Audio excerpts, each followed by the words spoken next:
Are we live yet, sweetie? I think so. I think it's the people talking to me now. So anyway, thanks for joining us, folks. If you haven't liked and subscribed already, just do that right away. Just hit a like, hit a subscribe, hit the bell icon, make it sexy. Tonight we're gonna get real sexy. Oh, my hair, my antennas is no good. We're gonna get so sexy. You don't even know, steamy. Who do we got so far? We got Miles, Menagerie, Vic, Jedi Monkey, Menagerie. Gotta thank all the Patreons. If you're not in the Patreon, pretty much everybody over there is in the Patreon. Look at them all. Everybody but... No, I think that's it. So get on in it. Tonight we're going to interview Scot Ellacot, but let me tell you, he's more like Scot Ellacot. Am I right, ladies? He can bring it. Oh my God. This is so fantastic. We're going to talk about ant loving, all the different ways ants get down. You ready? I'm going to bring Scot on right now. I got stuff to do. I got to go take care of my daughters, and I got stuff to do. I'll see you bitches later. Peace! So that was awful. Hey, guys. Maybe another time we'll get my professionally made puppet. That was custom job from my cousin. So I look very orange tonight. That's a little better. All right. We're going to ditch the glasses because of the glare. So we've got Scot Ellacot. He's going to talk about ants. I promised him just at the last second that we weren't going to talk about, he wasn't going to have to talk to the puppet. So I told you guys there's going to be shenanigans. So let's bring Scot on. He just had dried chicken and noodles, I think is what he said.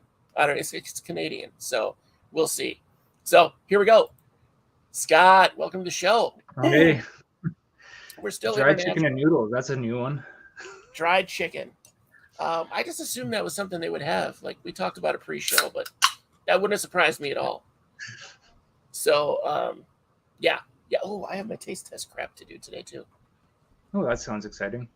And thanks for that introduction, by the way. It took me a couple of seconds to compose myself here. I saw you laughing, and I almost tipped it off myself. I almost started just busting a gut because seeing your reaction that made it all worth it for me. Tonight, on our taste test, I bought these wrap snacks from Walmart. Has anybody seen these? This is Lil Baby All In. Lil Baby. I'm guessing that's him. I don't know my rappers. He looks like he went for bling rather than face tattoos, which is good. I appreciate that. So he must know what he's doing. These are salt and vinegar, barbecue, onion, garlic, cayenne pepper, and more. These are going to be heinous. So, yeah, Jedi Monkey's seen these. These are going to be awful. And then we'll get back to the ants, yeah? Which are probably going to be doing it tonight in my area. That's the guess. Oh, God. It smells like salt and vinegar chips with cayenne pepper. That's all. What you need to do, Josh, is send these out to your interviewees too, so we can taste them at the same time. That sounds like a good idea. I don't even know what I'm eating. Out here.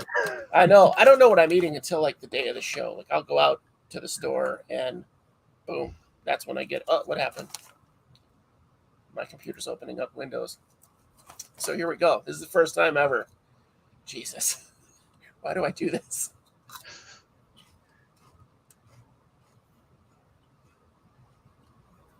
Honestly, they don't taste like any of the things that are on the bag. All of that mashed up together is like, it's kind of like a weird extra vinegar barbecue, like a Louisiana barbecue kind of chip. They're not good, but they're not bad. Does that make sense? I don't dislike them as much as ants dislike cinnamon. Guys, I was telling Scott, I finally got tired of my ants finding a way to escape. So one of the things that we use as ant keepers is called Fluon. So you make this Fluon barrier, you take a Q-tip and you rub it around or cotton ball or whatever. I use the applicator. I have these little tiny bottles with an applicator on it. It looks like a deodorant, like a lady's deodorant with a little ball. Because everybody's so petite. Oh, you ladies so petite. So I put that around. Well, I found my ants. I think I told you about it, Scott. I saw them spraying formic acid on the fluon barrier, and then they would degrade it basically, and then they'd be able to get out. So they do that in the line. Like the lines of fluon were this long.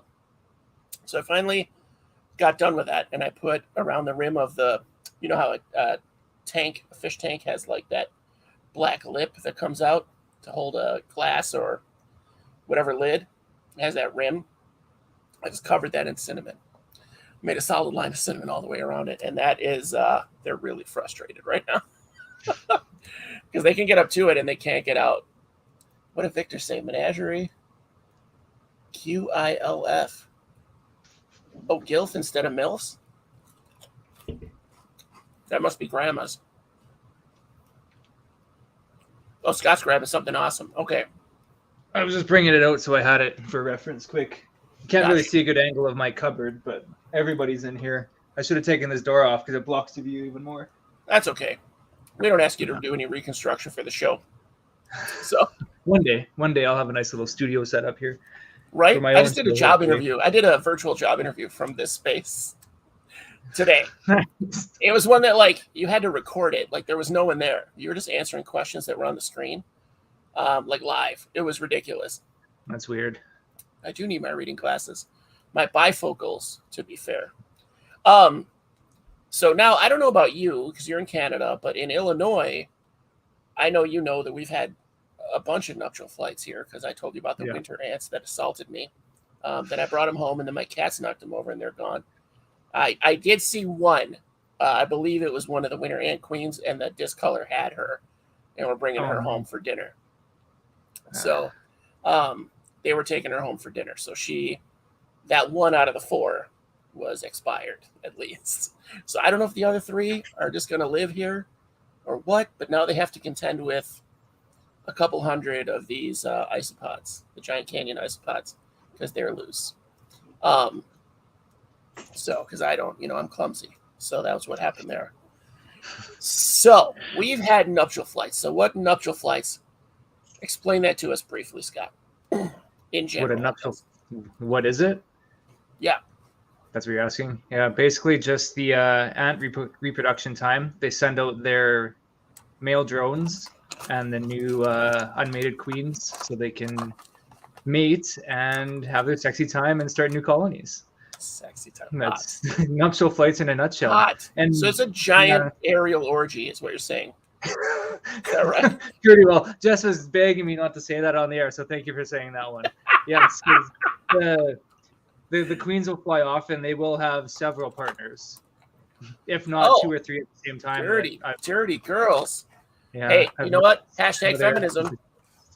Hashtag no kink shame. So do what you got to do. Hey, it's the best chances of being fertilized and having a strong start, right? Yeah, that is a strong start. I imagine they're pretty tired after all that. But they still have to find a place to dig a hole so they're safe. And then some are claustral, some are semi-claustral. So what does that mean? We'll get some general stuff out of the way, and then we'll get into some specific other ants. Do I look sweaty? What the hell is going on? Sorry. I'm very vain on this show. I had my makeup crew apply some powder for me today because I was greasy as all heck. You can see it already coming through.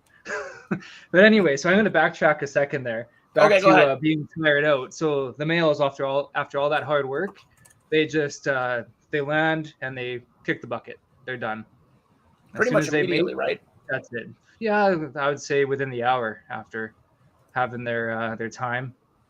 Some may have more than one queen that they mate with, but generally they'll do their thing with the one, and that's it.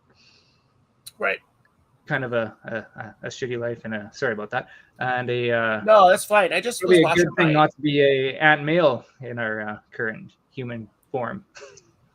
Or not. I mean, that could be just one hell of an orgasm. That could be. I mean, if you die afterwards, that's got to be amazing, right? Very true. And you are treated like a king until you go and have that final display of manliness. That's true. That's true. So if you're in a setup where you don't have a way to get out or whatever, you're just a male that's there, unmated, just being fed and taken care of, and you're kind of a mini queen, right?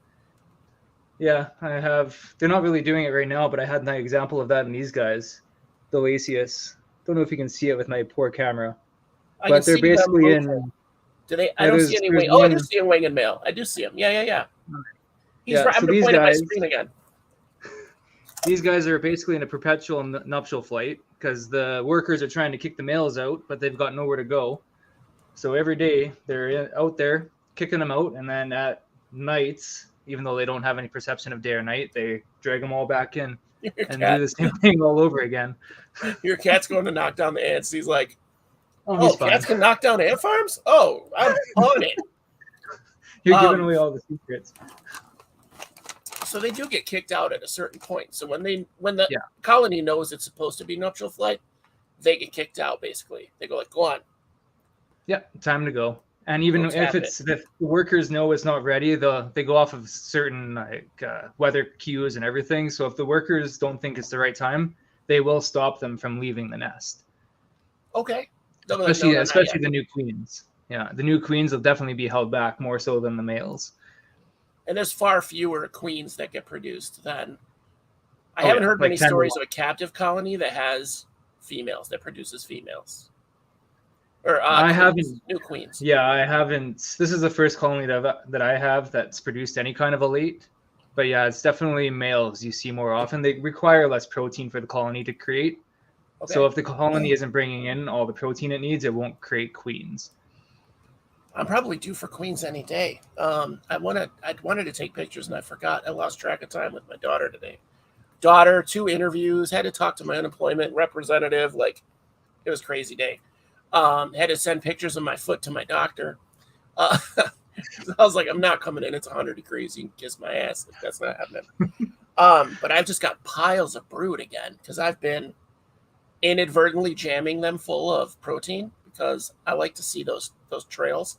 I like to see the, you know what I mean? The feeding trails are so fun in my setup, especially. Like, it's totally visible. In a larger setup, it's so fun. Or if you have the tubes, like you can make the elongated tube setups. Like, do you have a tube thing set up from your Ants Canada Outworld behind you? I did. I had it hooked up to the actual formicarium here. Okay. But they decided just to move in. This was a wild-caught formica colony with 2 queens and a couple hundred workers, as best as I could anyway. I originally had them in there, but they just decided to move into here, so I've left them there. But the tubing only went like about 1.5 feet just to the counter here. Okay. It wasn't anything exciting. I do kind of want to do that with my Camponotus, which are getting pretty good. I've got a few hundred workers in them, and it'd be cool to kind of have them going out and onto this counter here that you can't really see. Yeah, even a couple feet. It's cool to see that traffic. Oh, yeah. Here, right? Yeah. So maybe eventually I'll set that up, but I have this guy to contend with to do that as well. So it would be really cool to have like a 2-inch pipe or tube leading out to a foraging world or foraging area, right? I'm going to recommend an inch pipe or inch tube because the 2 inches gigantic and it's too much. But see, I'm a hillbilly, so I would take that shelf that looks like it's mostly pressboard. No offense, that's fine. That's like pretty well what it is, yeah. It's like an IKEA situation. Yeah. Okay, because I have that. I have that in my bedroom, so that exact thing. So I know. And I hate the converter you have to get like the Swedish electricity to the thing. I don't know. It's not Swedish electricity, like the wiring, right? But Swedish electricity. I'm such an idiot. So I would drill holes right in that for the tubes to come out like the side of it. I'd literally drill holes, but that's me. I don't recommend it. Don't do it. Maybe Jess won't like that. But no, nothing to do with that. This is just a temporary setup, right? So once we're in a more permanent location, then I'll do more like that. Oh, that would proper be so shelving. Cool. Yeah. And I feel like being able, I don't know that I would let nuptials. Well, I don't have a choice in this setup, but I'd be upset, and my wife would be upset if flying ants were kind of all over the house. Like, yeah, that's why I kind of like the lids. I do eventually want to replicate that in captivity if I can, though. So I don't know if that would involve, nuptial. So having 2 separate colonies, hopefully another Lasius soon enough with some reproductives, and I don't either just grab them out of the containers, out of the formicarium, and put them into like a flight cage or something, just to let them have that flight. or if they'll even just do it in a I small wonder. container. But like one of those cheap pop-up butterfly things. Yeah. It's just mesh in a big cord or coil. Yeah. That would be cool. So you don't see very many of those replicated. I have seen videos of people's homes invaded, basically, like have an open setup. Yeah. Like, I don't know why every show I've ever seen, if somebody has a window, there's no screen in it. How do you live like that? Like, who lives like that? And then they just have curtains. Like, what? What do you go to sleep like this? But I have seen people's homes invaded by nuptial flights, and just they're everywhere, and it just seems so insane. I definitely couldn't live like that. I love bugs, but not just infesting the house. I don't need them free range, and I have a lot of free range bugs down here inadvertently, mostly due to neglect, and but the ants have gotten out so much, but like I said, the piles of brood that I have in the tank still, it's insane. The number is insane right now. So that'd be pretty exciting if you could replicate your own too. You need to get another. What are they? Bicolor, right? Discolor. Yeah, discolor. Campanotis discolor. If you got another colony of them, then you can have them kind of interbreed in your basement. Just put some mesh up at the doorway, and then they can just have free range of the basement, and you just collect them. As long as I don't have any rotten wood down here for them to go into. Fine. Yeah. I'll have to leave my bins of rotten wood that I have from my S-pods just laying around so they can burrow into that. Leave the bins open for the substrate and whatnot. And then 6 months later, when I go to look for substrate, I'll get attacked by this mad colony of discolor, which is not fun. They know to find. I don't know if your ants, if you've been attacked by yours, a medium colony, but they seem to know where you have like tiny cuts, and they spray the formic acid right in there, and you just, good Lord, it hurts so bad. Like I don't know how to explain it. It's like if you squeeze a lemon into cuts, like in your cuticles. I've heard that. I've heard that's how it feels, but every time, even on a wild, like hundreds of thousands of ant colonies, just putting my hands in there because that's what I do in my spare time. Yeah. They've latched onto me. They've been biting me. I've never experienced it, even on cuts. I don't have any cuts on my hands right now, but I've never experienced the burn per se on a formic acid. I have such a nervous tick. Like I literally pick at any loose or dead skin on my fingers. Right. And so the other day I had to get in the discolor tank after dealing with my resin. So I have a reaction to 3D printer resin, and I use all the proper gloves and, I have a mask and everything. But when it gets on my skin, it puts these big blisters on it, and then it itches like crazy. Then the skin all kind of dies, and then it peels off. Well, that all happened. And then I went to do something in the discolor tank, and I never regretted it. I just said, forget it. You guys can just have a broken waterfall. I don't care. It's like, enjoy it. You'll get a water cup from now on. But because the amount of majors that I have in this tank is insane, and they're just free range. They don't just sit in the nest and defend it. Like most colonies, you get your majors and they just kind of hang out. They're not really out and about in the world. Yeah. But so we have nuptial flights. I'm going to go out after the show. Guys, I was going to film from my large kiddie pool with just my swim trunks on, because we've had Bald Wally and Bald Cheyenne on the show, and I figured, why not? Let's do Topless Josh. So I can make money from that. And foot pics. I did notice your guys' things talking about kinks. I don't want to kink shame, but I would love to start a website where it's just women's feet, stepping on stuff. I feel like we can make a fortune, and you never have to show your face. Ladies, message me. Let's get this started. So I need a stable of feet. Nobody wants to see these things. But I was going to sit out there and wait for queens or whatever to fall into the pool, because that generally happens. When there's a flight, they tend to fall.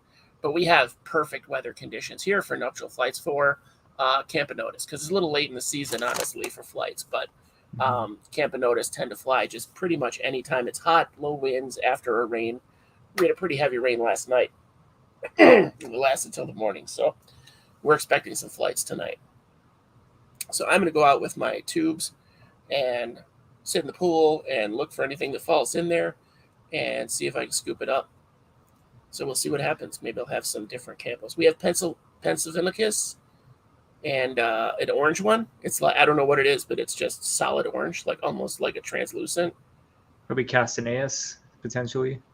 I think, yeah, that's definitely a local species. Chestnut. So maybe Chestnut carpenter ant, I think they're called. Common name. Yeah, they're. I like the orange. I love orange, so that would be cool. Yeah, because they're in Ontario, so you probably have them in Illinois, I would think. Okay, all right. What in the country fried frick? Yeah, Miles, people are into feet, dude. Yeah, I was just talking about setting a website up where women like just a close up of them stepping on a banana. Whatever, that would get 1 million hits in 2 days. 50 cents a hit. I'm cheap. Let's do this. So we've got nuptial flights, these amazing sky orgies of ants. Yeah, and they they go like super crazy on that, hundreds of thousands. Really? Especially in England, where they call them the Labor Day ant, and they actually form like clouds. They'll block out the sun. There's so many of them. That's so crazy to me. And Lacey's is one of the most prominent species on the planet. Oh yeah, they're everywhere. Yeah, you can't take a step without stepping on Lacey's. Yeah, we've definitely got them here. In the world. Yeah, we've definitely got them here. Sky orgies, yes. So that block out the sun. They're weather events. So these are weather. Yeah, they are weather events because they track on radar. That's amazing. Yeah, I knew that like migrating locusts did, but I didn't know that ant colonies could track on radar. That's hilarious. Or like the weather satellites. Yeah, Lasius niger or Lasius niger in England. Not so much here. They're not as crazy, but they go nuts. Like if you're out in the middle of their nuptial flight here, you're covered in them. It's just ridiculous. So that's why they're like 50 cents online to buy a queen. Yeah, $12. Not for Lasius anyway, but yeah. Yeah, I still want to try my hand with them just to see because they're smaller and more manageable. I feel like. Yeah.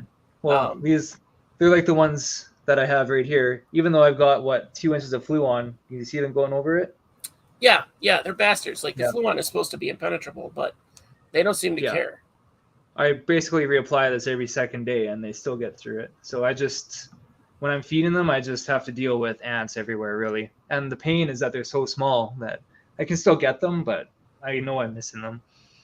Yeah, and I just do the hand pinch. Like I just grab them. Yeah. And just use what I do too, or a Q-tip, and they grab onto that, tap them in. But you save one, you catch one, and you got 15 more that are out, especially in this nest. Well, yeah, like I think we talked about it. These guys jump, so they actually jump. Yeah, Captain tend to jump. Yeah, they'll leap off of the Q-tip, so I can't really use that. Paintbrush. I have some small paintbrushes that I use. That seems to work out pretty. That'll work. Yeah. Yeah. So and then I use because I'm an addict now, I use the aspirator. And then I just huff that. I just huff that acid. It's so lemony, you guys. I imagine it would be a great condiment, like the spice food. Just sprinkle some on a dish. And find a way to dry it, Yeah. I think other countries do that. So to use them as like a condiment or a seasoning. Just use them like a spice weasel and squish the ant on top of your food. Bam! Yes, Futurama reference. Only took me 1.5 years. All right. Awesome. So we had nuptial flights. Sorry, what was your other question? Was the differences of claustral and semi-claustral, right? We were going to get into that. So when the ants mate, the queen drops. The boys drop and die. The queen drops and looks for a place to nest, a suitable place to nest, hopefully far away from other nests. Yeah. So I got some of that horrible potato chip in my throat. Sorry. Don't breathe those. Little baby. I couldn't make fun of these chips enough when I saw them. So some are what's called claustral, which is they enclose themselves in the earth, right? They make a little chamber and then they close it off. They seal it. Yeah. So how's that work? Like it takes them a while to get a baby to work for them. It takes about the same length of time, really, for claustral versus semi-claustral. Just the claustral, they live solely off of their wing muscle reserves and any foods they were given from the nest before they took off for the mating flight. Yeah, Do they tend to get foods, or are you talking like the fungus growers that take a little pellet? No, like they're like gut loaded before they leave the nest. Really. Oh, I really. got you. Okay. Yeah, the worker will just load them full of carbs and protein just to get them as much as they can to get their nest started. And like I said, they do digest their own wing muscles within and regurgitate that back up, basically. Either turn it into eggs or regurgitate it for food for the larva. And soup. And it's falling to death, fist bumping, saying you made it too nice.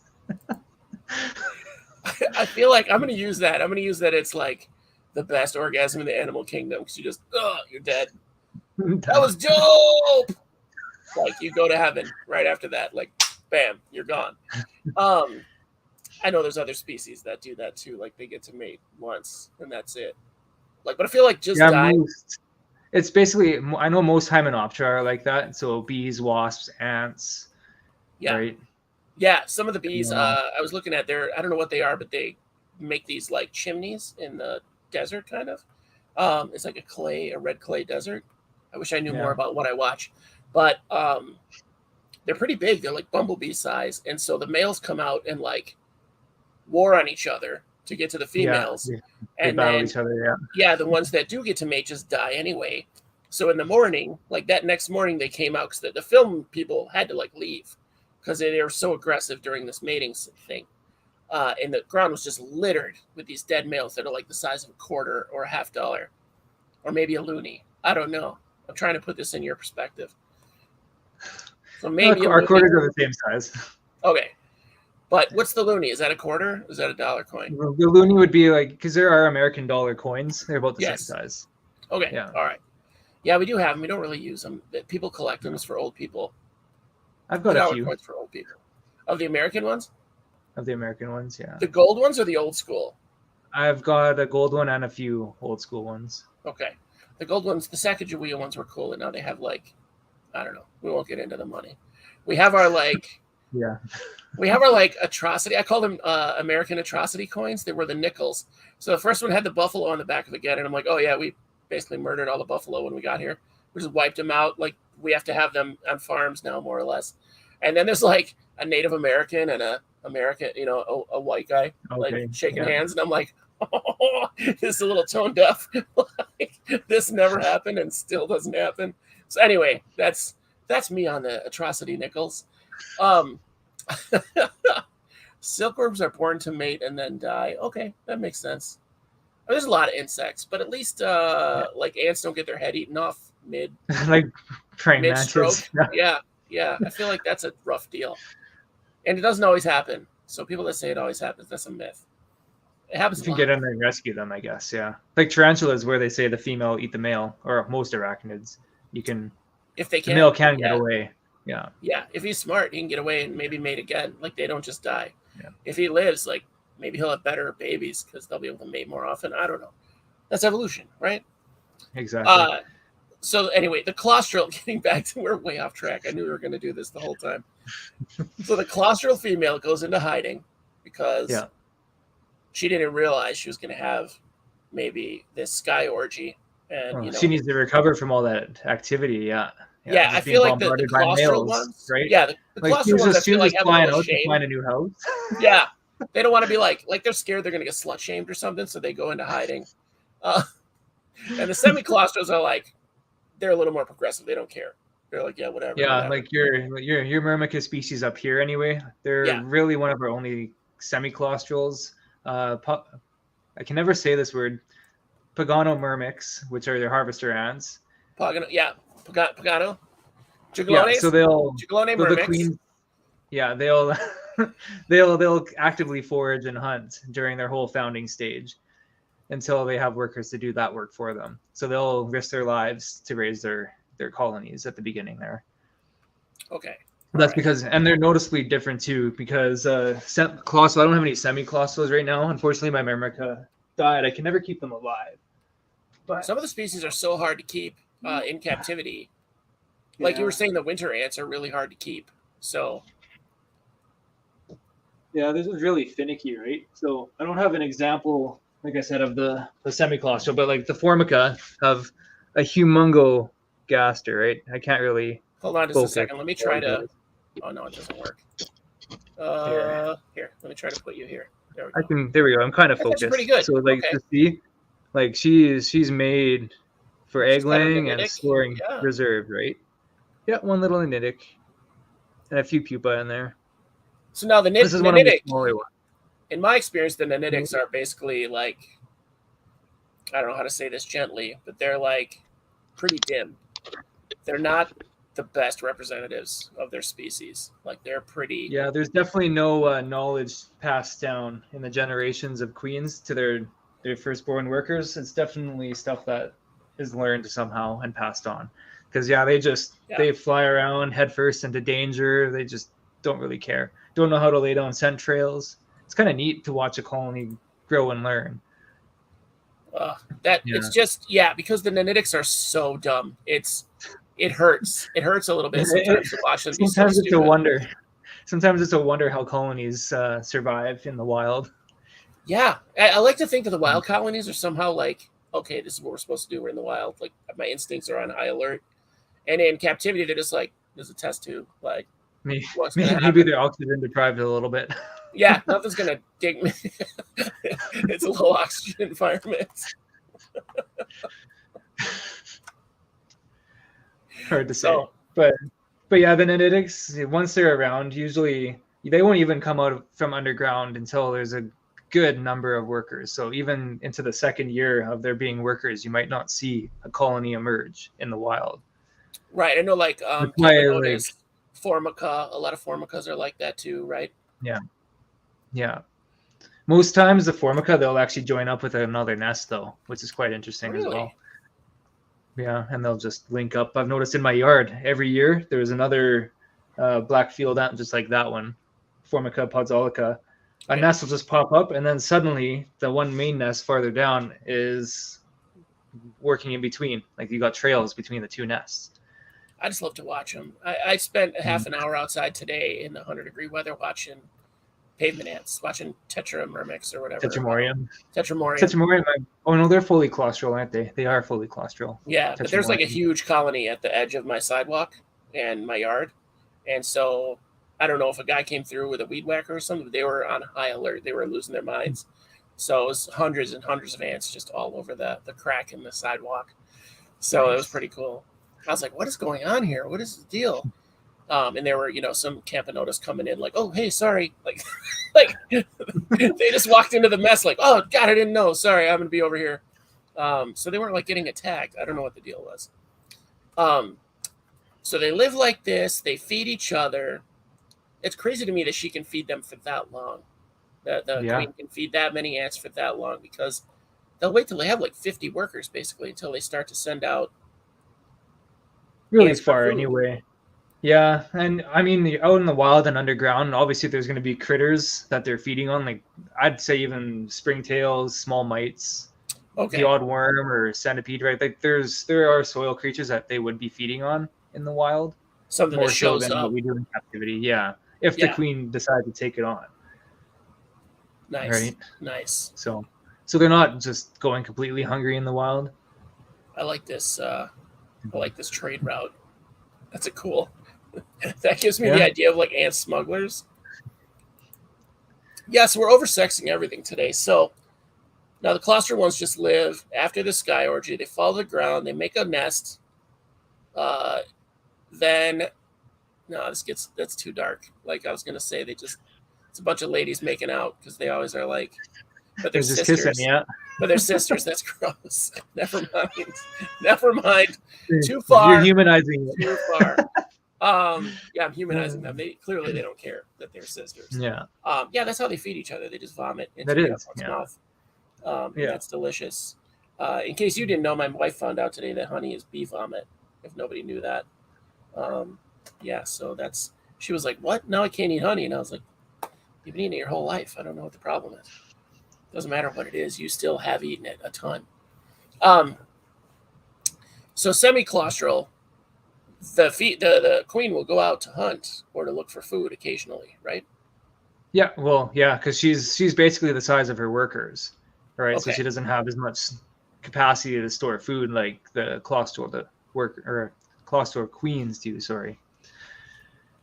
Yeah, so she has to go out and hunt and forage for whatever she can find. So that's the difference. Okay, so the ants that are the same size as their progeny, basically the workers. Yeah, they've really small gasters comparative to the body size, unlike Formica. Even Lasius. Lasius queens are like 10 times the size of their workers. Okay. Yeah, because I know Lasius ants are very small.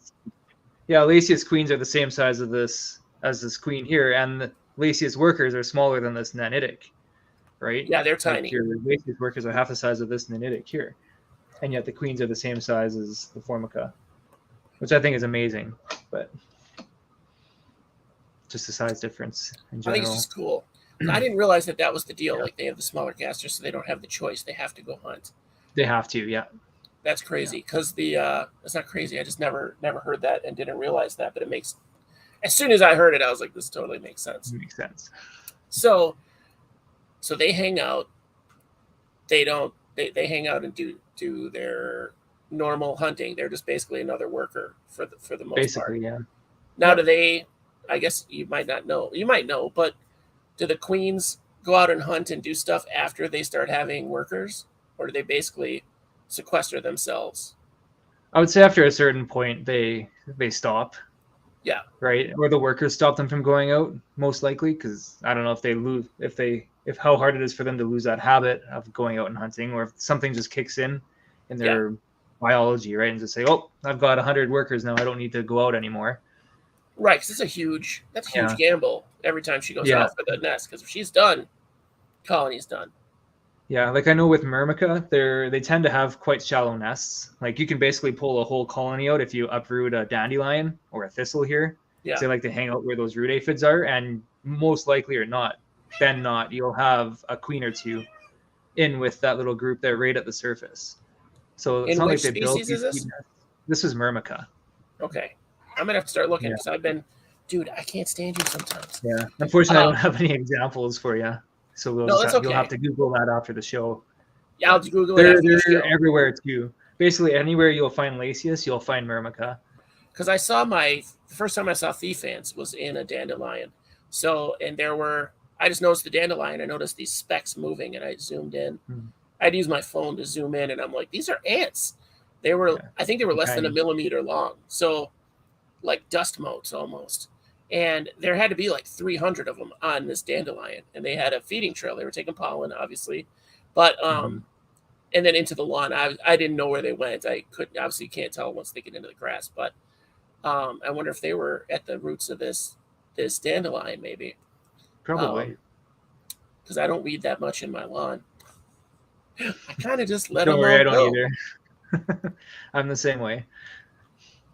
Brendan wants to join our D&D group. Brendan, just message me on Facebook.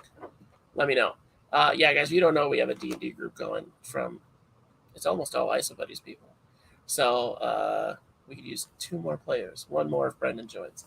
So that's my shameless plug for my D&D game. So whether you know what that is or not, if you know what D&D is, you know it. I want you in there. So we have claustro, we have semi-claustro, we have nuptial flights, there are some variants on these. So now we have, I can't think of the word and I wish I could, but there's polygynous, and then there's the single queen. So what is the single queen? Monogynous. There's monogynous. Okay, my brain kept saying monogamous, and I'm like, no, she just got banged by like 8 dudes. Like, that's not monogamous at all. So monogynous is monogynous. And I have the one queen. Okay. Monogynous is the one queen. Polygynous is the 2 queens. You probably won't be able to see into this one. I don't know, but I have. It's funny. Yeah. Sorry, I'm all over the place here. Yeah. The Formica, Podzolica, they're supposed to be polygynous. Okay. When I caught them, I had queens that paired off together. So I was like, okay, cool. I'll put them in together. They co-founded. So as soon as Nanitics came around, I walked in. I was just checking the water levels in the tubes, and I had queens fighting. Pretty much all of them were trying to behead each other. So I panicked. I saved a couple, but I ended up losing all the ones that I had paired. One of the pairs were mutilated by the other queen. I feel like that's so dangerous too, because the other queen, the winning queen, could get so damaged in the fight that she could die too. So that's scary. Everything stopped, and I broke up what I could save, and unfortunately, the ones that were fighting, one had to start all over again. But we'll see.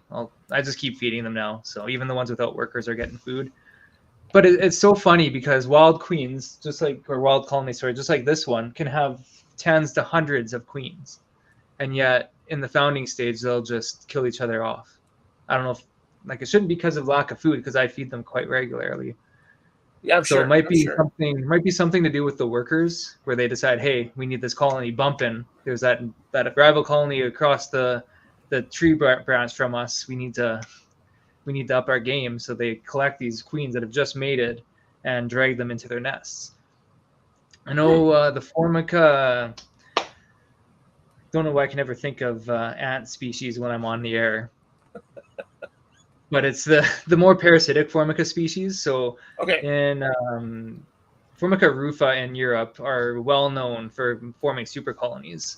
So they're well known to do this, where they'll gather queens, or queens will join the original nest or a nearby nest, and all nests within even a kilometer are related and work together. Super colonies fascinate me. There's a video.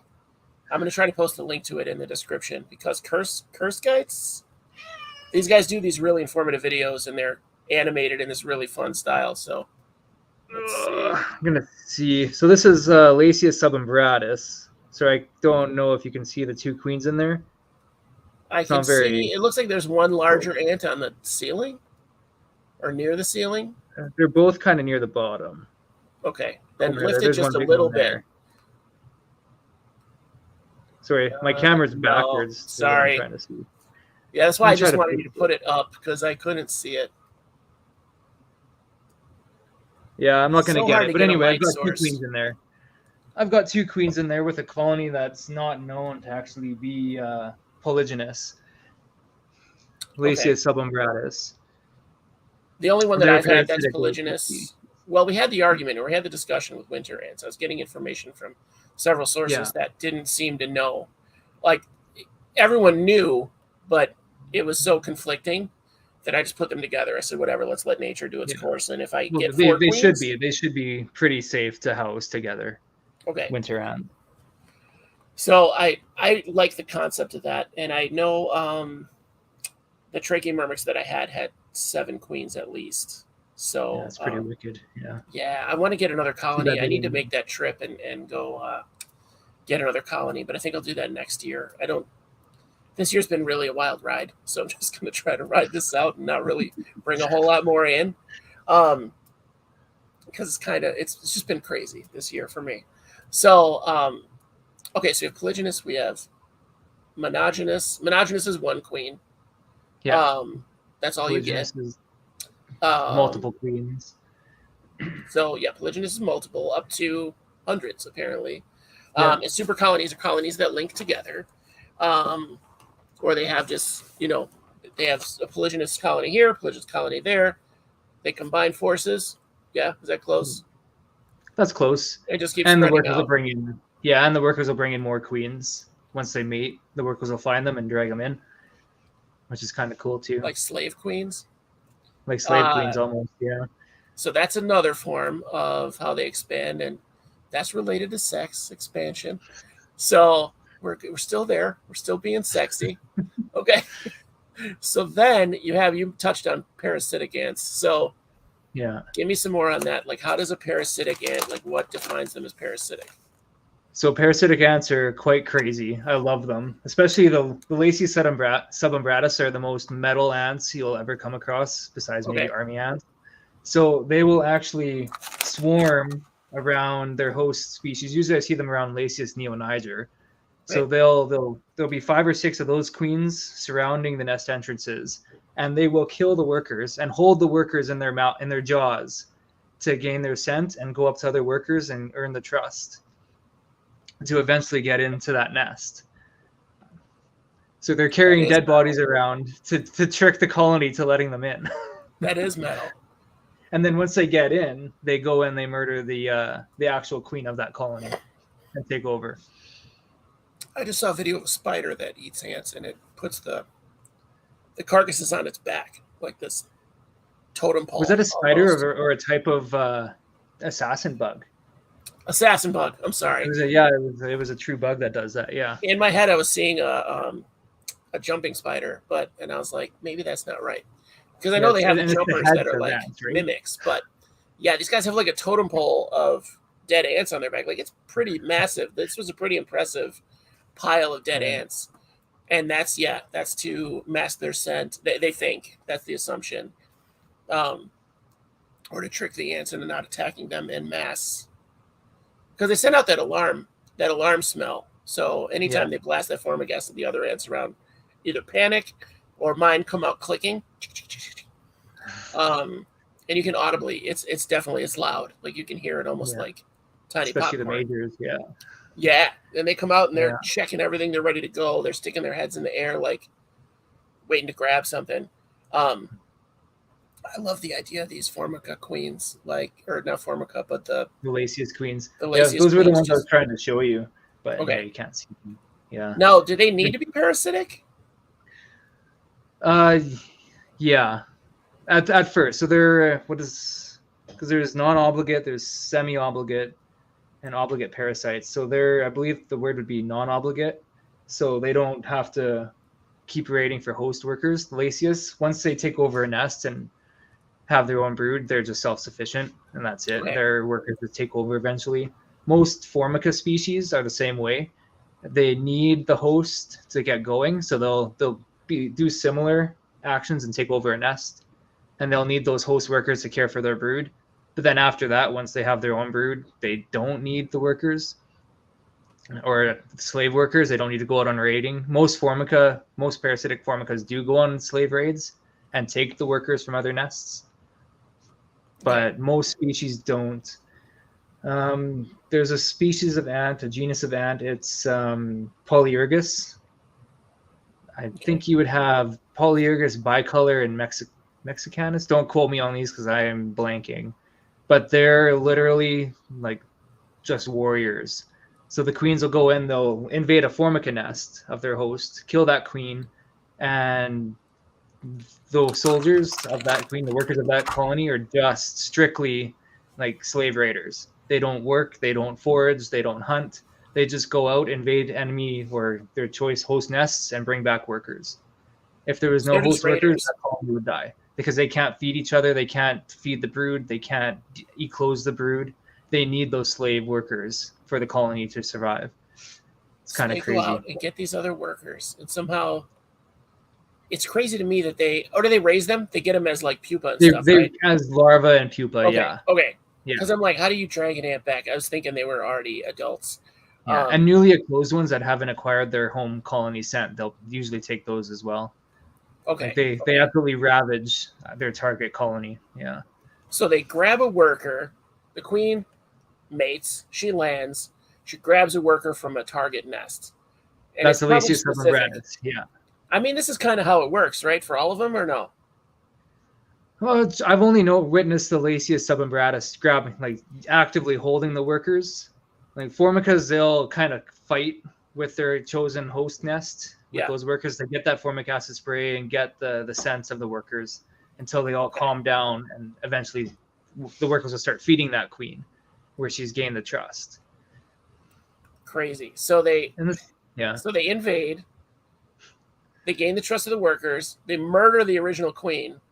Yeah. Then they start laying their own eggs. So they have a total jump start. So this colony thinks that they're the queen. Yeah. They help her raise her brood, or they raise her brood. And then eventually the brood, they basically live out their lives, whatever their lifespan is. And then eventually it just becomes the original parasite nest. Well, the parasitic colony, yeah. Yeah, so they get a super jump start on life. Yeah. That's crazy. That's just such a weird, like, it always boggles me, the adaptations that they have. So, which brings me to the topic that, for those of you I notice here, are going to keep flashcards of ant vocabulary. So, good luck. Good luck. So, I'm just a dabbler, and this is all in my head now. It's stuck. So we have, and we talked about these briefly today, gamergates. So, and that's primarily an Asian thing, right? That's like not a lot, but mostly in Asia or Australia. And it's with Pawner and ants, so bullet ants, right? Okay. Your Asian bullet ants, even your South American bullet ants, I believe, have gamergates. Okay, so any bullet ants, basically. Did the dinosaur, those crazy dinosaur ants, are they the same thing? Possibly, yeah. They're like a massive. There's like a bullet ant, but they're like 2 times the size of your average bullet ant. Yeah, I believe so. So yeah, basically, gamergates are workers. All workers, when before they're born, or even when they are born, have the ability to breed. They have a special organ on them, on the exterior, from what I've read anyway, for some of them. Nice. And yeah, it gets a little bit morbid as we go on in this one. If you probably already know where we're getting here. So I kind of know where the kinks are in this one. Yeah, it's pretty rough. So the dominant female will actually take that organ off of the workers as they eclose to maintain her dominance. Okay, so they those workers don't have that mutilation. Drive. So the queen engages in genital mutilation. All right, fair. Gross. Yeah. So they lose their drive to mate and to fight for dominance. Yeah, pretty savage. Those queens will act as workers. So they'll be out hunting and foraging their entire lives. But they're the dominant one. They're the sole egg layer. If another worker starts to lay eggs, she will kill off any worker that ends up laying eggs, even though they won't be sterile and they'll just be drones. She'll kill that worker off because it's because a sterile ant can lay eggs if they have the ability to lay eggs. They just aren't fertile. Or would they turn into males? Would they turn into? They just turn to males. Yeah, they'll turn to males. I think just like how a normal queen of any other species, if she's unmated, she will most likely die. But if she will lay eggs that turn into drones, if she happens to survive long enough. But typically unmated queens will die off pretty quick. But not in gamergates. Not in gamergates. Yeah. So now, from what I saw, at least in a couple species that I saw information on is, and you're the pro to me, but by no means a pro, but yes, thanks. Hey, you've been talking to all these guys and organizing actual ant people, so forma scientists. That's the official term, I believe. That's the official IsoBuddies term. Yep, I just made it up again. That's what I do. I'm like a knowledge parasite. I get in and I change what's actually there. So I probably never mind. I was going to make a political joke again, but we'll stop. We're not going to do that. Where was I? What were we talking about? Asian bullet ants. So Asian bullet ant, and gamergates. Gamergates. Other females will challenge the existing queen, kind of like a wolf pack. Like they'll challenge her for dominance. So now, if she dies for whatever reason, will one of them can mate, or is it a new?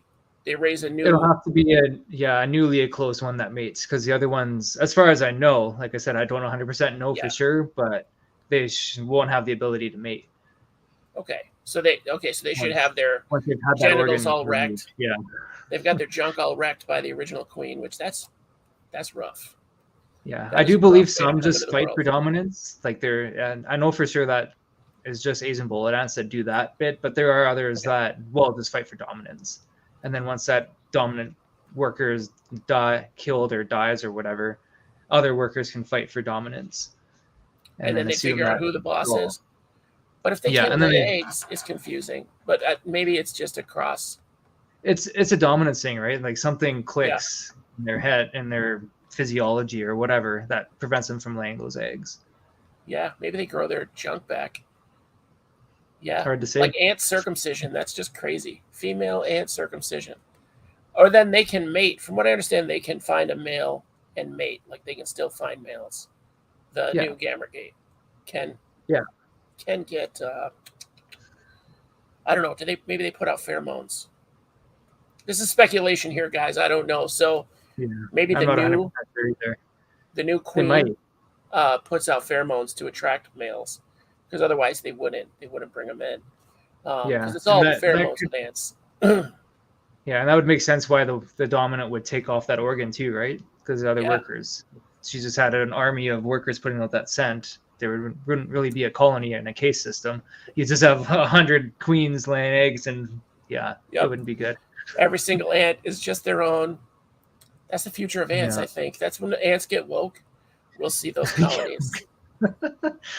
So, and they start living independently without the need and the dominance of that one queen subjugating them. The Jedi's confused, so we're gonna. For those of you that are making your own cards, so it's female female circumcision, female ant circumcision is what we're going with. That's what I'm going with. Poor Scott. Hopefully, your friends and colleagues don't watch this. So they don't be by them. Yeah. So there's gamergates, there's polygynous, there's monogynous. Monogynous. Sorry, the puppets got me going. There's sky orgies. There's we went over claustral, semi-claustral. I had these written down and then I left my notebook upstairs. I should have written them down too. I'm horrible for that. You do have your I can't remember the term of it, but you will have multiple queens who do work together to start the nest. So you'll have 2 to upwards of 10 starting off the nest. So they have this big influx of brood and workers. But as soon as those workers hatch, kind of like what I had happen here. Yeah. Once there's workers, the dominant queen will just end up being the only queen. There can be only one. Yeah, a buddy side. Yeah. That's so crazy. Yeah, I like that gives them a jump start too, though. That's just got to be. Yeah. And then obviously the strongest one survives. But that evolutionarily, that doesn't make sense either, because then you have these weak genetics from the other queen in the colony, at least for a little bit. Only for a little bit, right? And those are just your firstborn nanitics, which aren't smart, regardless of your gene pool. So, They're from what I've witnessed, literally, that's one of the dumbest animals on the planet. I think is the nanitic ants. They're so stupid. Thank God that they know how to do like 2 things, and that's raise eggs into brood. So that's literally all they know how to do is lick the eggs clean and take whatever they feed something to the queen, and then the queen gives it back to them to give to the new babies, and that's it. That's all they do. Yeah, they're not hunters. They don't leave the nest. They don't go hunt anything because they're literally too stupid. I made the mistake of giving mine when she just had nanitics some fruit flies. Like I chilled them, and then so they were like out, and then when they thawed, they started running around. That was the funniest thing I've ever seen. So the queen wound up basically killing all of the fruit flies herself because the nanitics were running around, and I watched it for an hour, I think, because I was like hysterically laughing at them trying. It was like watching like Benny Hill or the Three Stooges. Like I kept hearing that music in my head, like because it's all faster. Everything goes in fast motion with ants too. So it was so funny. If you guys decide to get ants, like definitely watch that. Try to feed live food to the nanitics and watch what happens. Yeah, it's hilarious. I figured worst case scenario, the fruit flies die in a day, and they eat them anyway. So I wasn't worried about anything going wrong with that. But it was so funny. It was so funny.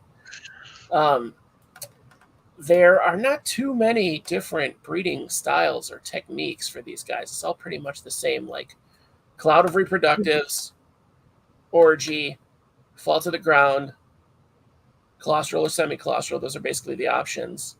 There's so many other adaptations that are weird. Is there a reason? There's some. Sorry, go ahead. I've seen. So mine form a pupa. They form like a cocoon as they develop into. I can never think of the word. What's the word of the newly hatched ant, like the full-grown ant? There's a word for it where they're like lighter color, but they're adults, but they're not fully hardened yet. Damn it. No, that's why I wasn't saying anything either, because I'm trying to think of the word for it. I always forget it, and I'm glad I'm not the only one. So before they form into an adult in this cocoon, it's like a pill. It looks like a lozenge. Yeah.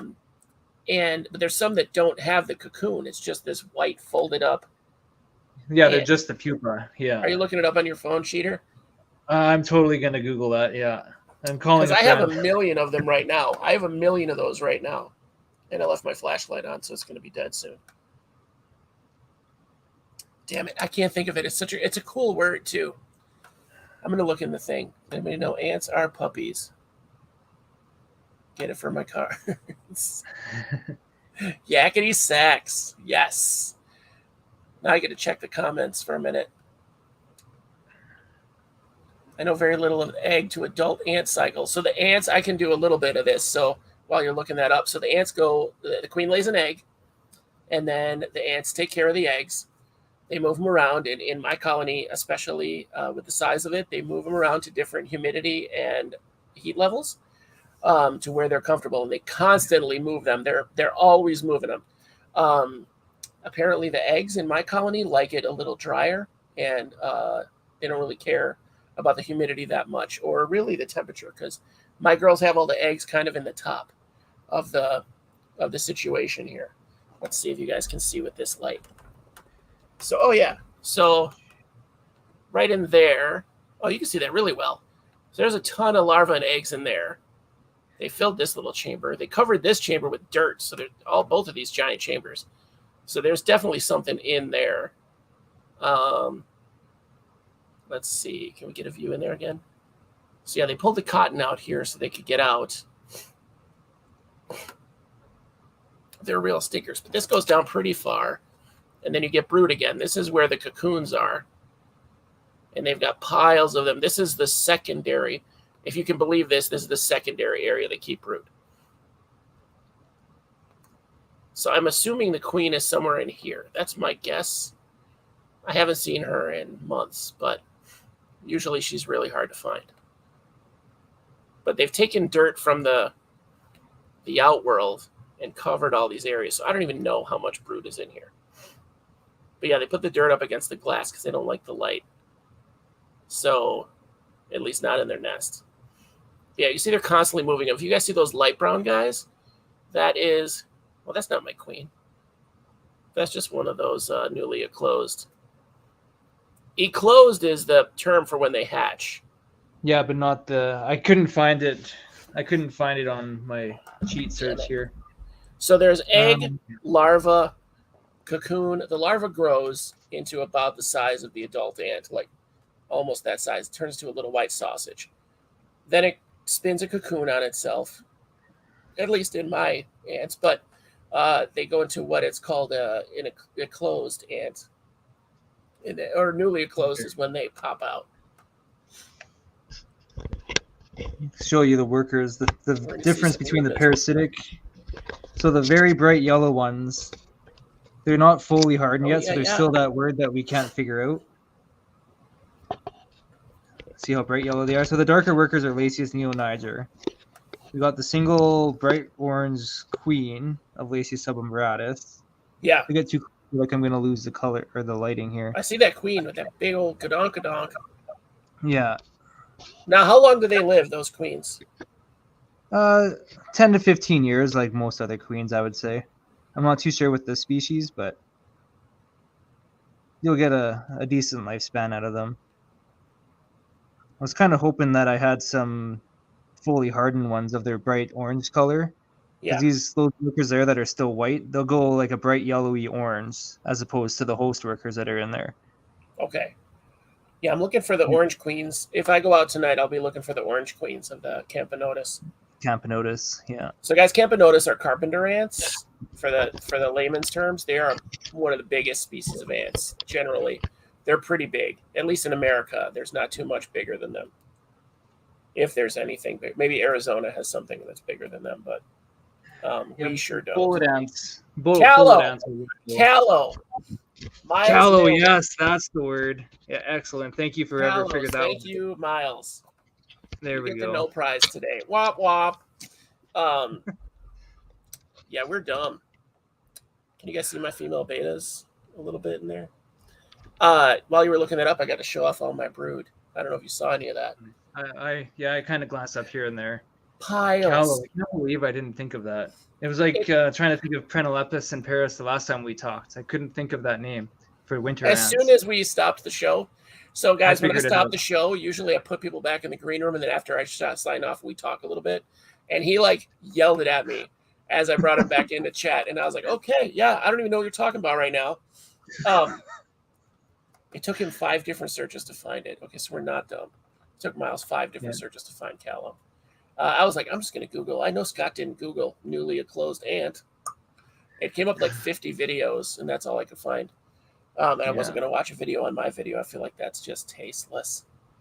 That's just crass. Ants live a long time. Like my discolor queen could probably live up to 30 years if they're nothing goes wrong. Well taken care of, Yeah, and these girls are, I would argue they're pretty well taken care of. But as long as nothing catastrophic happens again. Again. These girls have been through some stuff, and it's all my fault for letting them loose. I told you the whole colony escaped originally, right? Yeah. I learned how hard they bite at that point. That's when I learned how hard they actually bite. The majors are pretty. They'll cut you. Like they'll cut you. They got their little shank. They're ready to go. So the callows are the newly formed workers, and they're kind of derpy, but they kind of get put to work right away. I noticed my callows immediately are basically carrying around eggs. That's what they do while they harden, is take care of the brood and the queen. Definitely. Yeah. So, and then the older ants, it's kind of like bees. Like the older ants, from what I understand, are the ones that are out scavenging and looking for food and scouting. You can't really tell. I'm not that scientist. You can't really tell which ones are which. Well, if you have a microscope, they start growing gray hairs, just like humans. Really? No. Oh, you dick. I know they have hairs on them. I totally ate that. I was like, are you sure? Yeah? What? I'm going to tell the whole audience that forever. Yeah, the wise old females start growing a big beard. Yeah, so they're the ones that are out on the rock telling all the stories, and the workers are trying to push them farther and farther away as they get crazier and more senile. Yeah. Still ant with a walker.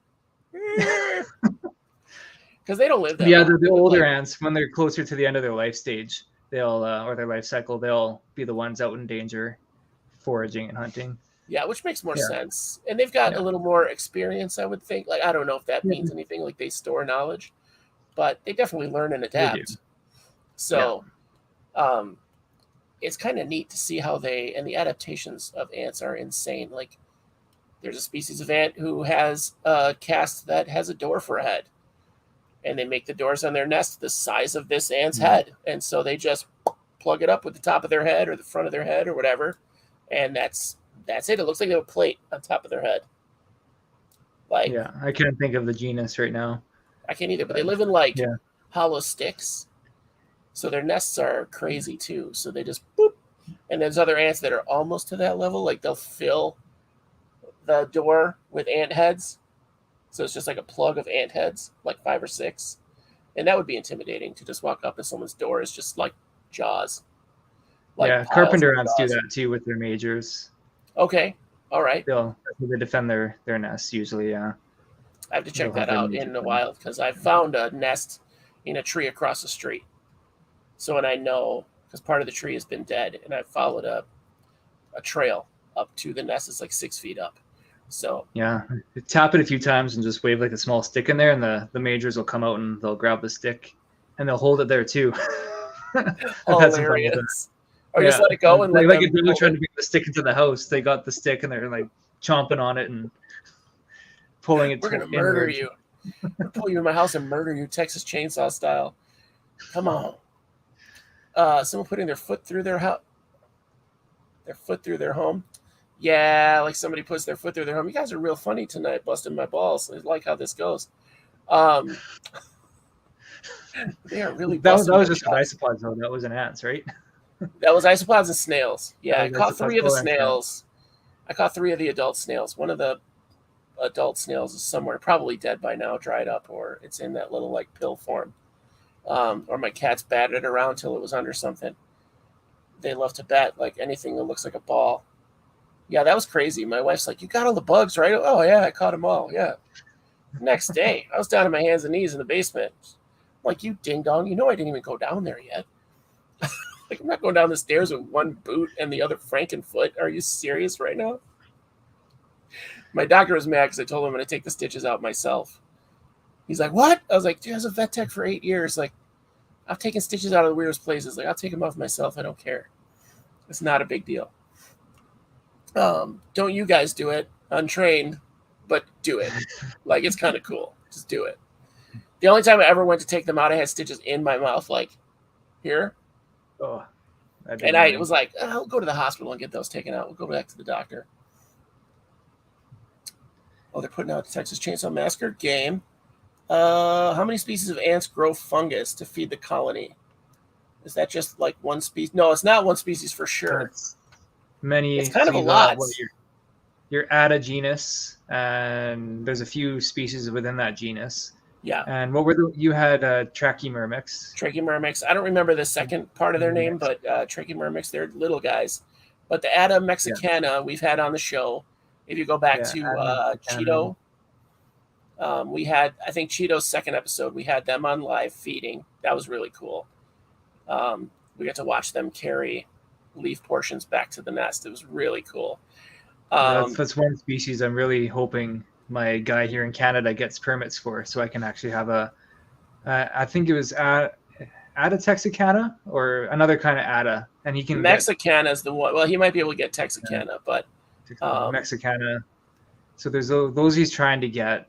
I wish he could get Cephalotus, but he can't get those.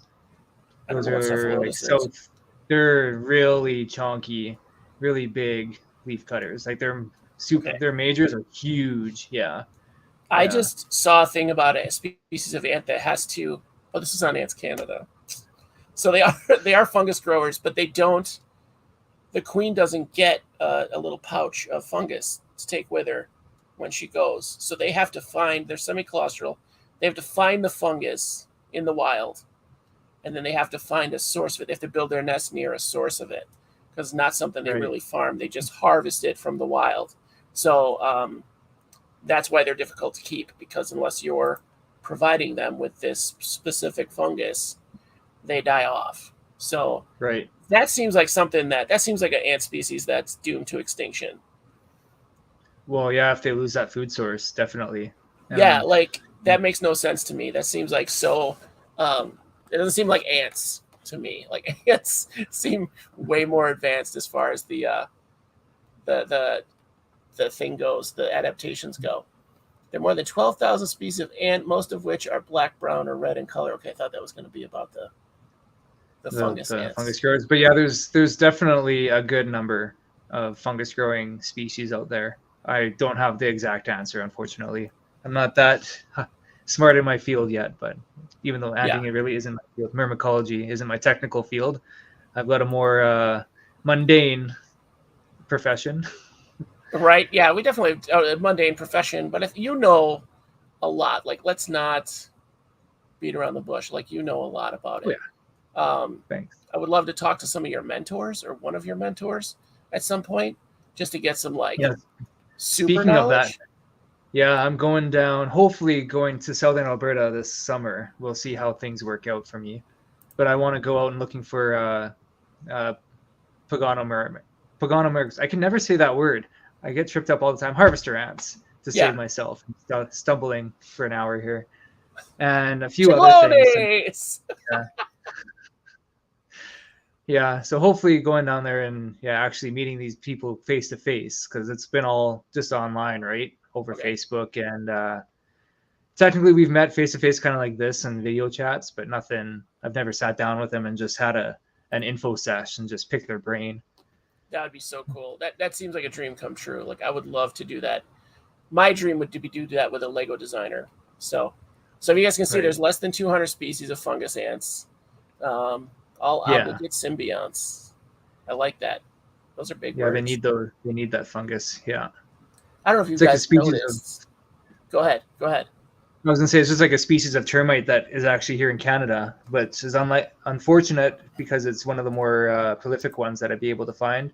I wouldn't be able to house it because it needs to find that specific fungus in the wild to survive. It can't keep producing it. Yeah. I wonder if it's a pretty common fungus though, because I think termites too. Like that's an ancient species. Like termites and ants have been around since dinosaur times or before. Like they've been around. They've been evolving for a long ass time. So I would imagine, at least in the termite situation, like that's got to be a pretty common fungus. I wonder if you could propagate that. Probably, if I could find out what it was, what its food source was, really, right? Like what kind of plant matter it grew off of. You could do it. Somebody knows. It's just a matter of figuring it out. Yeah, that information is out there for sure. Especially if you're saying they're that common, somebody knows. Somebody's done that study. Well, I say they're that common, but they're like really elusive in British Columbia, which is nowhere near where I am, and Southern Ontario.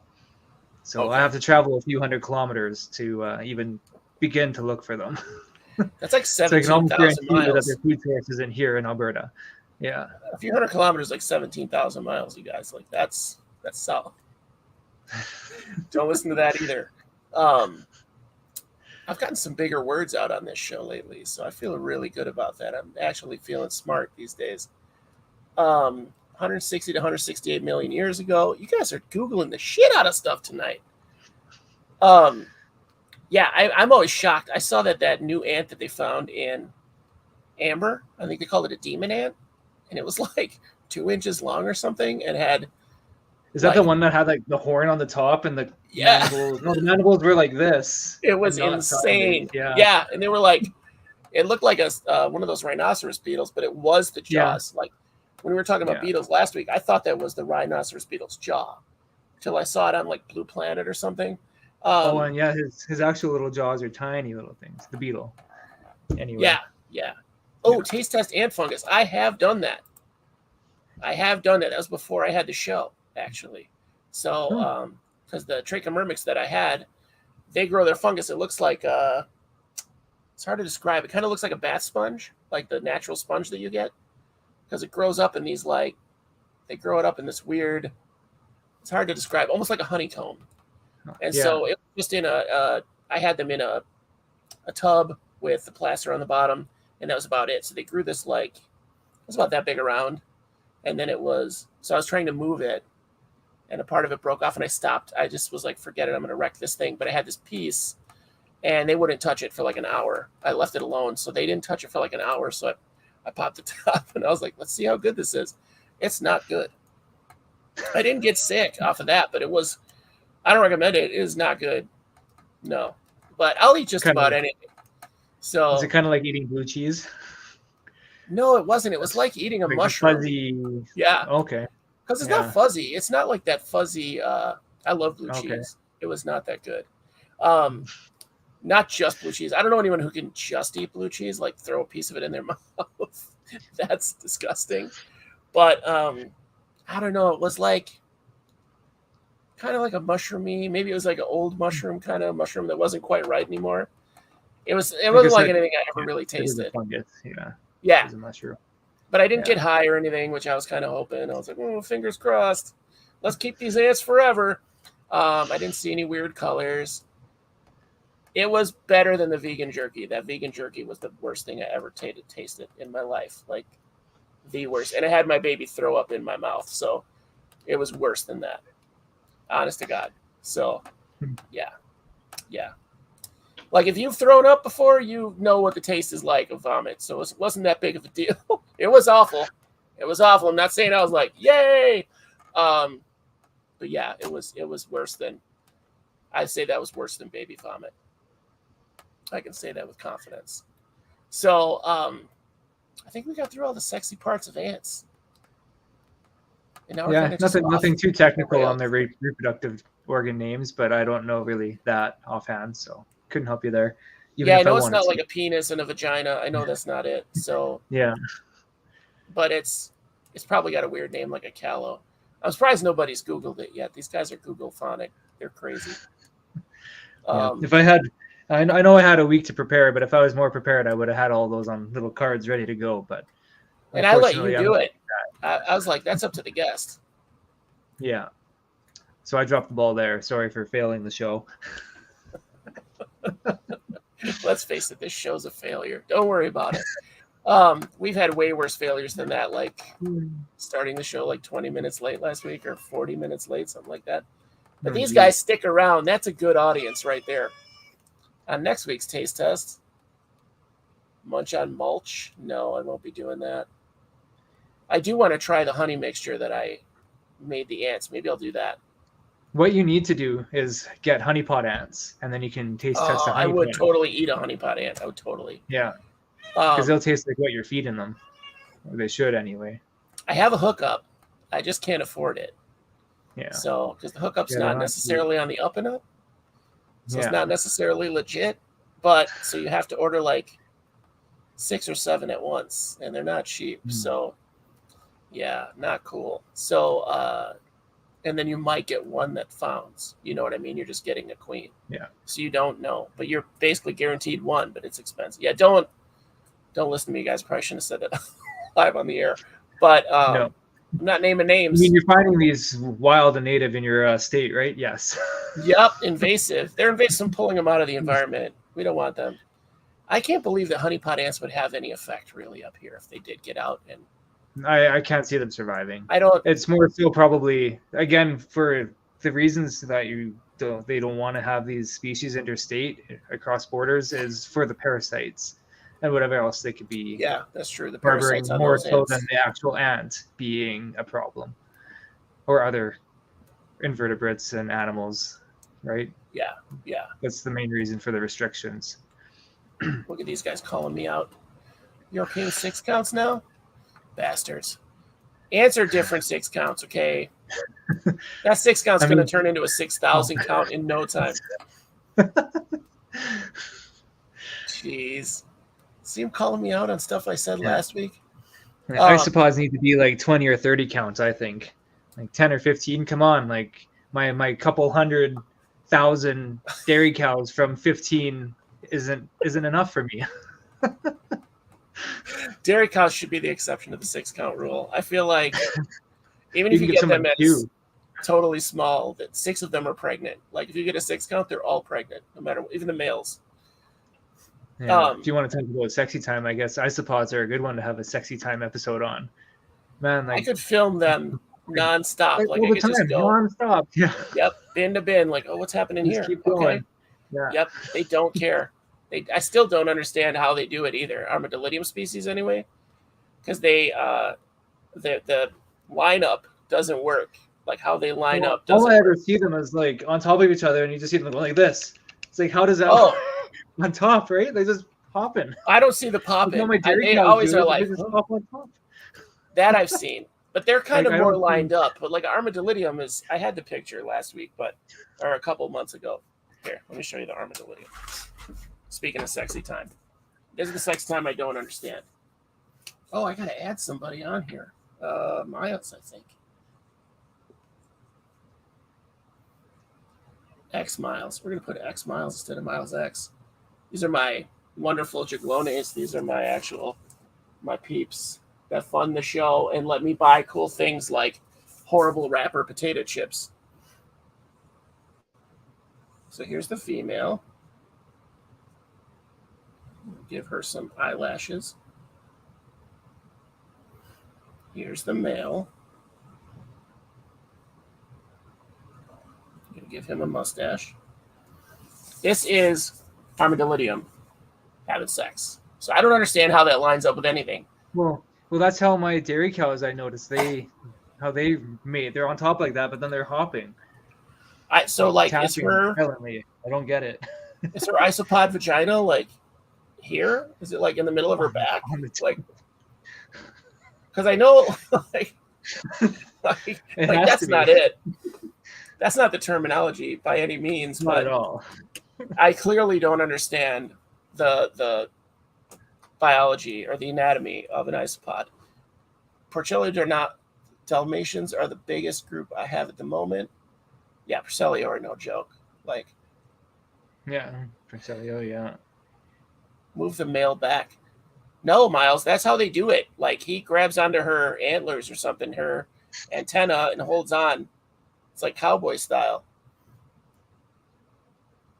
Cubars are not prolific at all until you really get them going.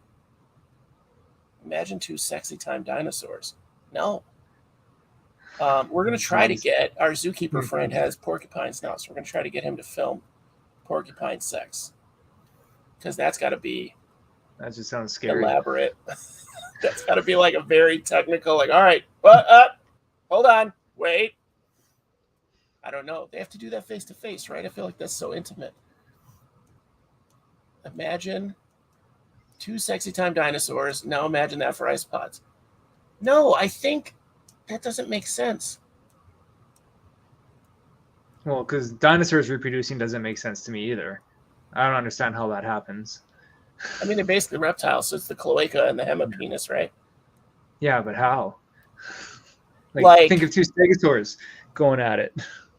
How do they do it? I'm guessing it's like the like a basilisk does now. They kind of grip on the side. I don't know. I mean, if they have a brain in their tail, they could have a brain somewhere else too. Like humans, just like humans. Like they have the 2 brains. Yeah. Mate with the mate on back, and somehow the babies end up under her in the chest area. Yeah, the entire underbelly pouch. Imagining a brontosaurus with a berry white voice.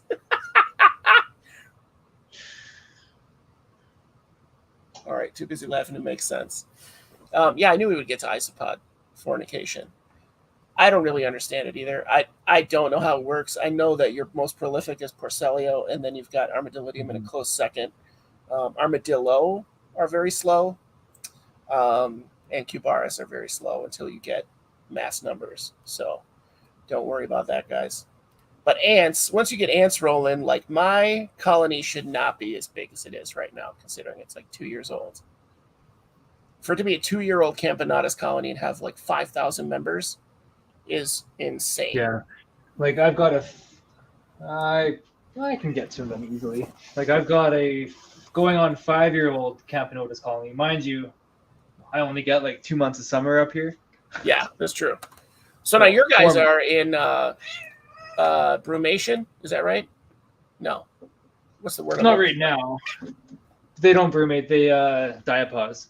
Diapause. Yeah, typically they'll start. Like my Camponotus will start their hibernation mid-September, and they won't come out until mid-March. And I don't even force them in it. Like they'll be at room temperature, and they'll be inactive at room temperature. And room temperature for me is 21 Celsius, 18 to 21. So whatever that is in Fahrenheit for you. It's like 85 degrees. I don't know. Yeah. I don't know what Celsius is. I'm never going to learn the conversion. What's the word? The conversion, just out of spite for you. Yeah. So this colony for me is 4 years old, going on 5 years old this year. Okay. And I've only got a couple hundred workers. Yeah, with your nice big pile of brood. Sorry, camera's backwards here. Yeah.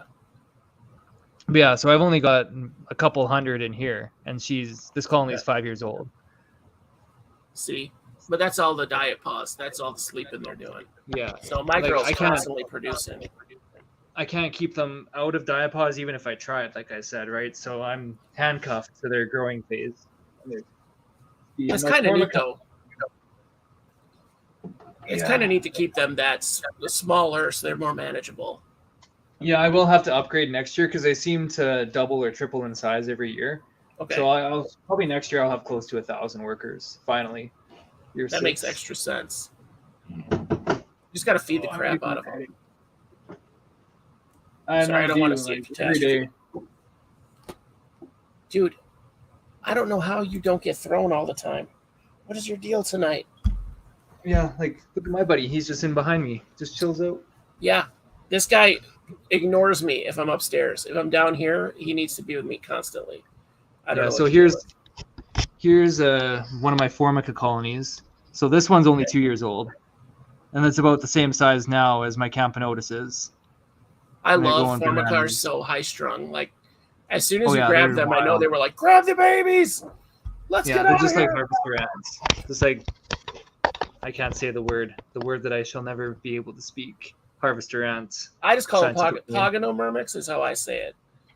Yeah, but I'm probably wrong. So we're gonna have to ask Russ. Yeah, someone professional will have to say that for us. The hedgehog can't be buggered at all. Can't be bothered at all. That's a benefit to being a hedgehog, I guess. That got me. Have a good one, Victor. We're almost done. We got like a minute.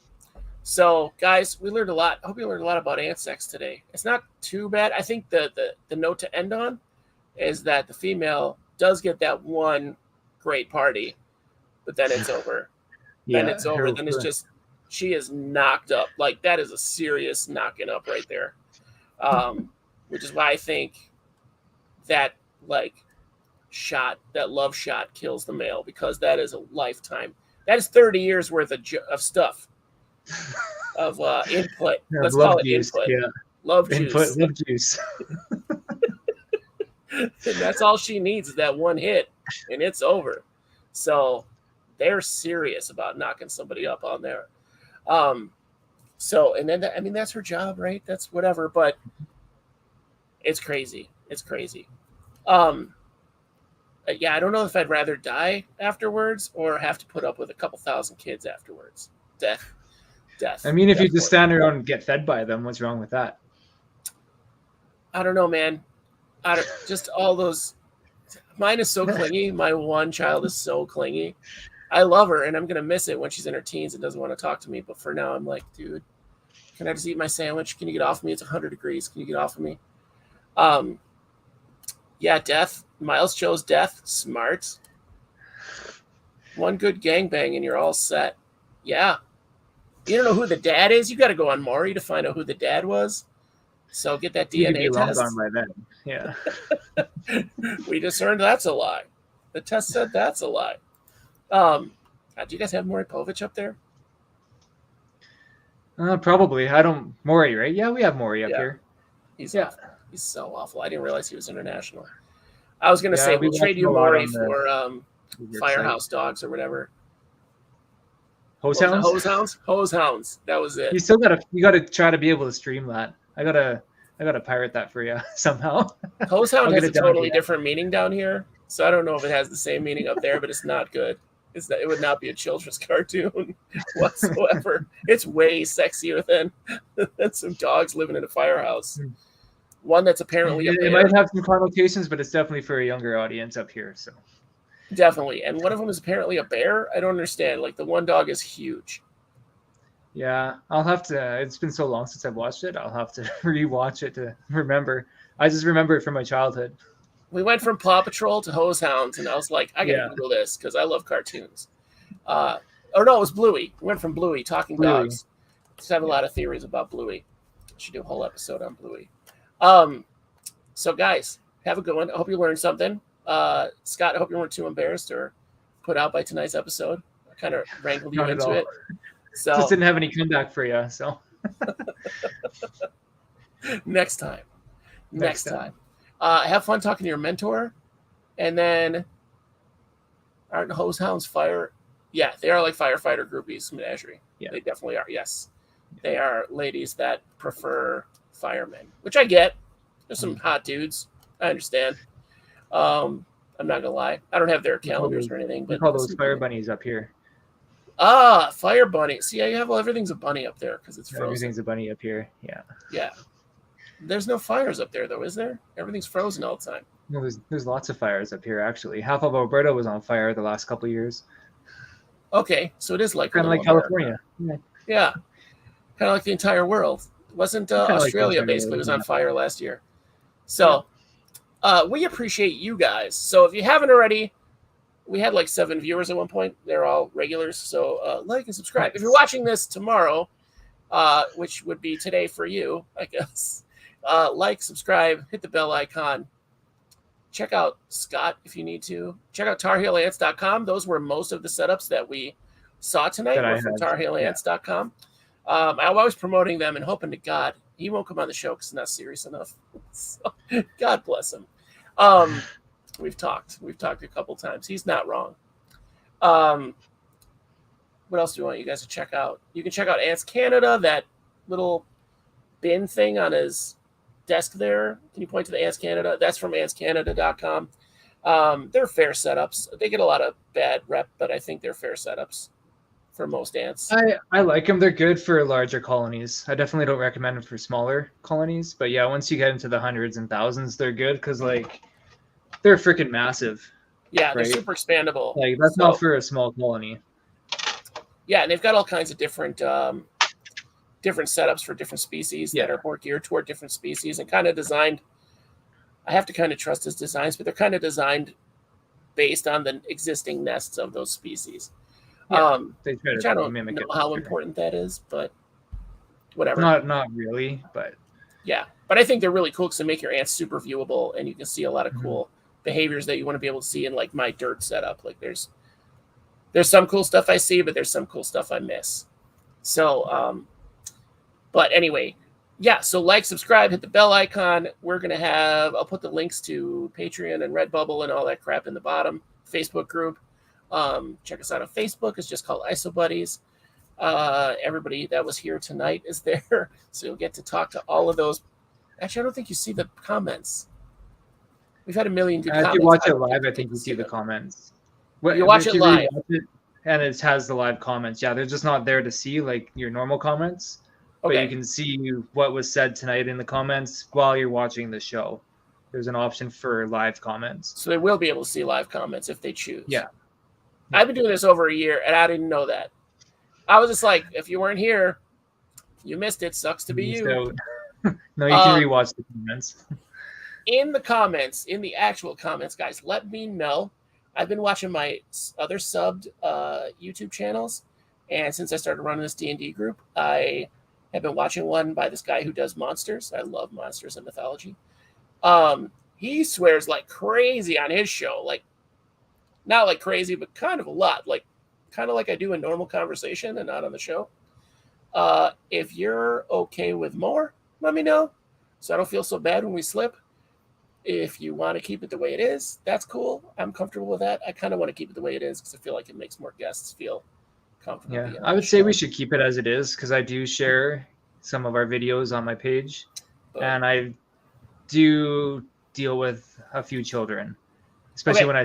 That sounds bad, but when I sell ants off of Ants Canada's GAN program, the Global Ant Nursery.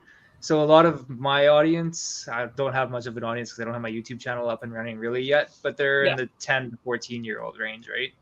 All right. And I have shared your channel a couple times, so I would try to keep it a little more kid friendly. Just if I'm keep it more kid friendly. I like it. Or I just won't be able to share. Yeah. I think that's a good idea. That actually. You don't have to put comments in there anymore, guys. We just decided it, me and Scott.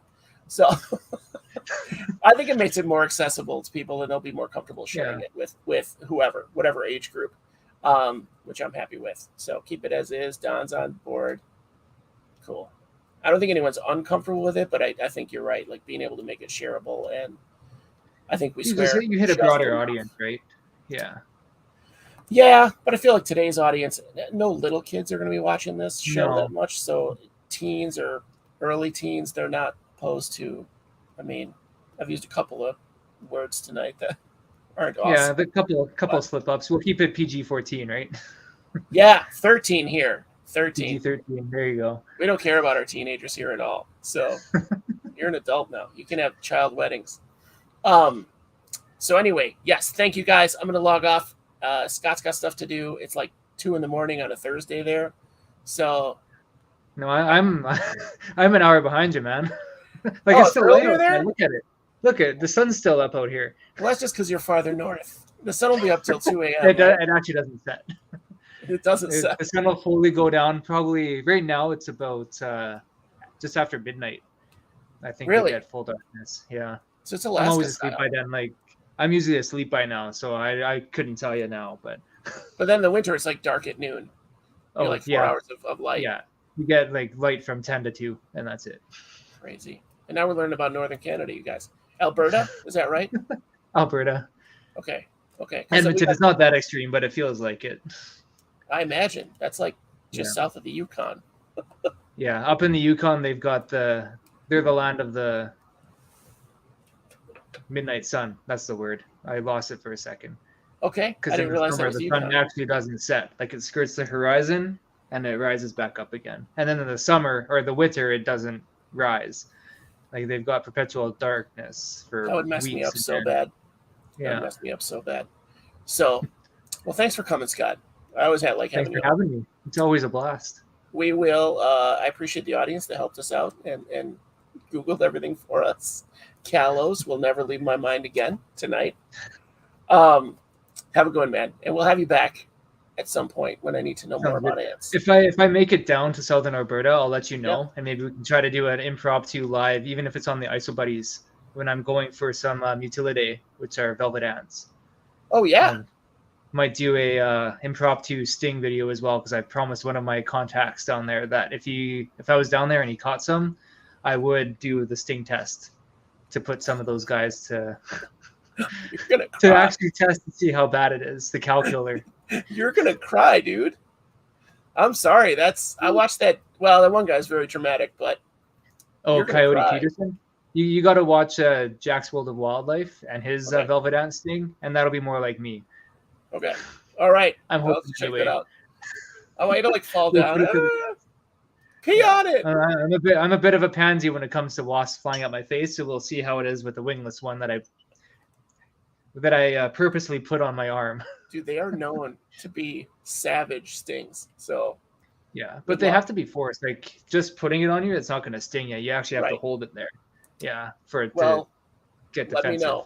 Let me know because I'll try to do it live. I would love to have that live on the show, no matter what time it is. I'll take the day off. Okay, right now all my days are off, so go soon.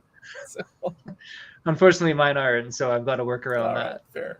So let me know. We will at least share the video. So, all right. Definitely, I'll work on that.